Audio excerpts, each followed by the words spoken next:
दोस्तों, पंजाब के मोगा ज़िले के एक छोटे से कस्बे में गहरी रात थी। बिजली बार बार आ जा रही थी और हर गली में सन्नाटा पसरा हुआ था। इस कस्बे के एक मोहल्ले में रहती थी ज्योति नाम की लड़की, जिसकी उम्र लगभग 25 साल होती है। शादी को 4 साल हुए थे। पति हरजीत सिंह, जो ट्रांसपोर्ट में काम करता था, वह अक्सर घर से ही बाहर रहता था।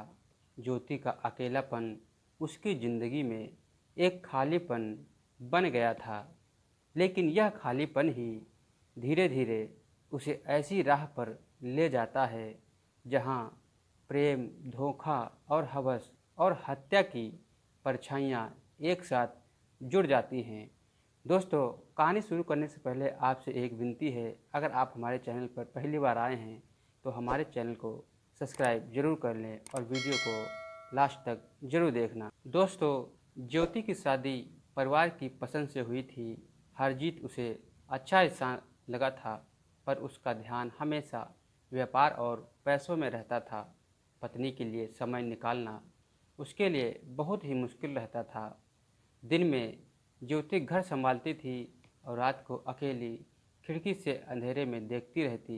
मोहल्ले में उसके पड़ोसी रहते थे, जिसका नाम था राजीव, और उसकी पत्नी सुमन।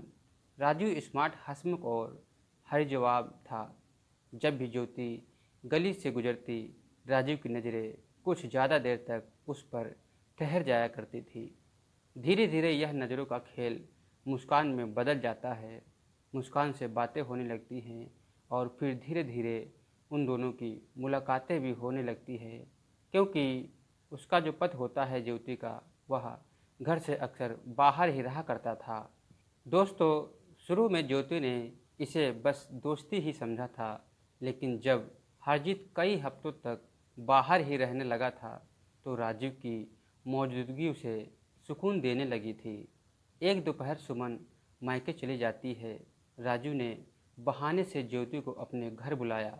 भाभी, बिजली का फ्यूज बार बार उड़ रहा है, ज़रा देख लीजिए। हाजिद भैया तो बाहर ही चले गए हुए हैं।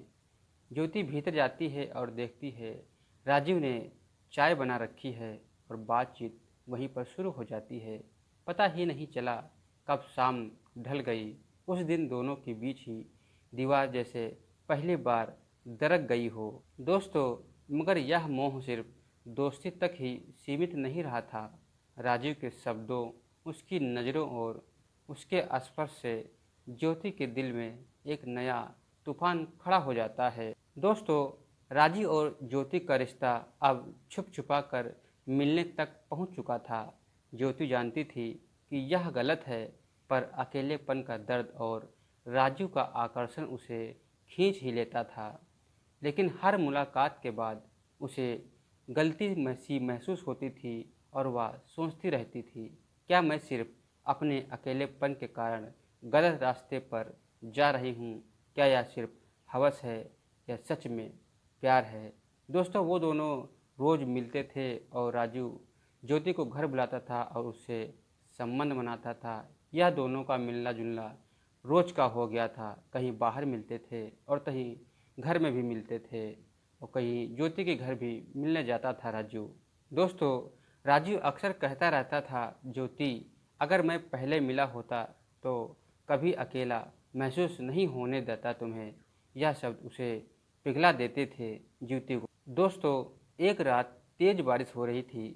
ज्योति और राजू पड़ोस के खाली मकान में मिलने गए थे।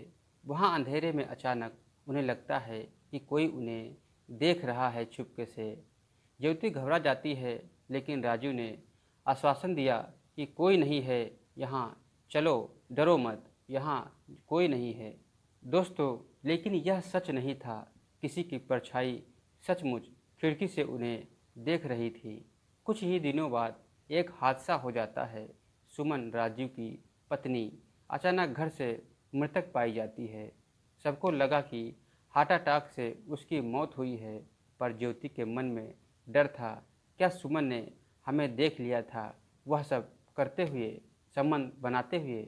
दोस्तों, सुमन की मौत के बाद पुलिस ने जांच करना शुरू की कर दिया था।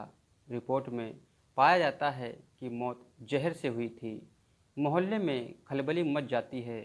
शक की सुई राजू की ओर घूम जाती है, मगर राजू ने दावा किया कि मैंने कुछ नहीं किया। सुमन को क्यों मारूंगा?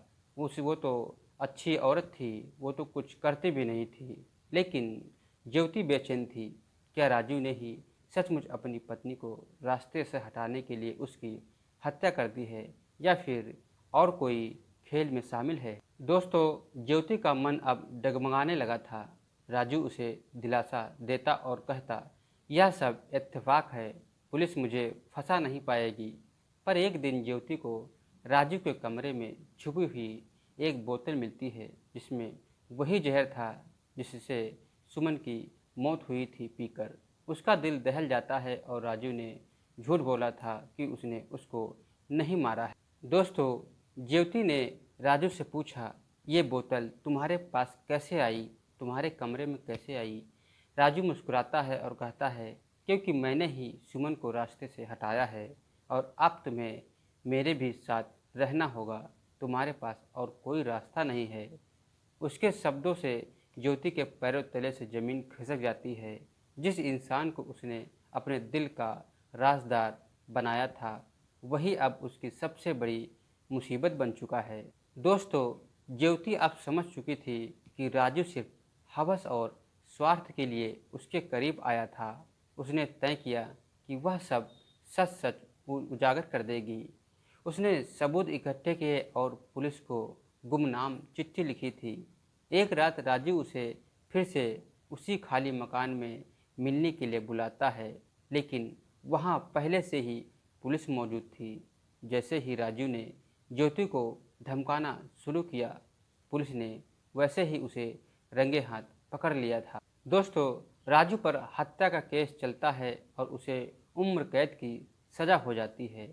ज्योति ने अदालत में गवाही दी। उसकी आंखों में आंसू थे, लेकिन यह आंसू कमजोरी के नहीं बल्कि हिम्मत के थे। उसने सीखा कि अकेलापन इंसान को गलत रास्ते पर ले जा सकता है, लेकिन सच का सामना करना ही मुक्ति का रास्ता होता है। हरजीत जब लौटा तो ज्योतिष ने सब कुछ उसे साफ साफ बता दिया था। हरजीत ने समय लिया, लेकिन आखिरकार उसे समझा और उसके साथ सारी खुशी और सब कुछ उसके साथ करने का साझा किया, और इससे ज्योति भी खुश हो गई थी और वो भी अपने पति को मानने लगी थी और ज्योति का अकेलापन भी दूर हो गया था। दोस्तों, कस्बे में लोग अब भी उस घटना को शायद याद करते हैं, लेकिन रिश्तों की सरहद अगर पार हो जाए तो ज़िंदगी सिर्फ मोहब्बत तक ही नहीं, मौत की भी कहानी बन जाती है। ज्योति की कहानी हर उस औरत के लिए सबक है जो अकेलेपन से जूझ रही है और पराये मर्दों पर भी डोरे डाल रही है। प्यार और हवस में फ़र्क समझना ज़रूरी होता है, वरना धोखा और विनाश पास ही खड़े मिलते हैं। दोस्तों, यह कहानी आपको कैसी लगी कमेंट में ज़रूर बताना। अगर आपने हमारे चैनल को सब्सक्राइब नहीं किया तो हमारे चैनल को सब्सक्राइब जरूर कर लें। मिलते हैं दोस्तों आपको किसी दूसरी वीडियो के साथ। तब तक के लिए अपना ख्याल